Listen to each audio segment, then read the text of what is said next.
اعوذ باللہ من الشیطان الرجیم بسم اللہ الرحمن الرحیم۔ محترم سامعین کرام، السلام علیکم۔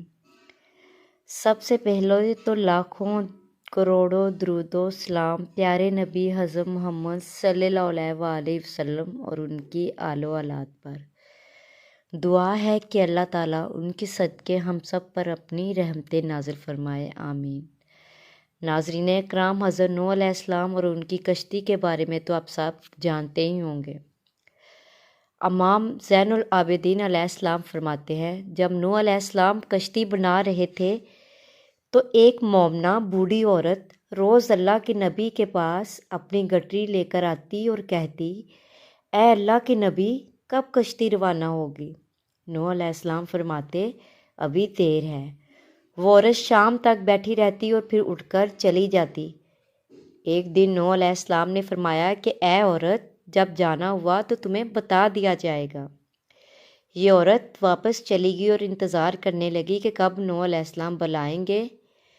اس دوران عذاب آ گیا اور کشتی روانہ ہو گئی، لیکن نوح علیہ السلام نے اس عورت کو نہ بلایا۔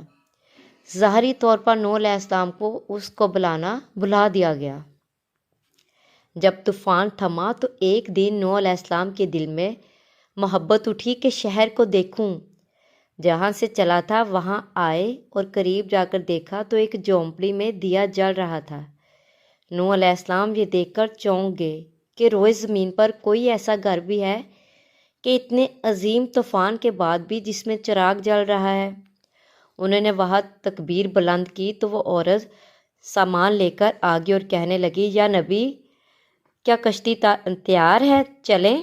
نوح علیہ السلام نے حیرت سے اس کو دیکھا اور کہا، رکو بڑھیا، کیا تمہیں کچھ بھی پتہ نہیں چلا؟ وہ کہنے لگی، یا نبی اللہ، کیا نہیں پتہ چلا؟ کہا، اتنا بڑا سیلاب آیا، بارش آئی، تمہیں کچھ بھی پتہ نہیں چلا؟ بڑھیا کہنے لگی، یا نبی، بس ایک دن بادل گرجے تھے اور کچھ ہلکی سی فوہار پڑی تھی۔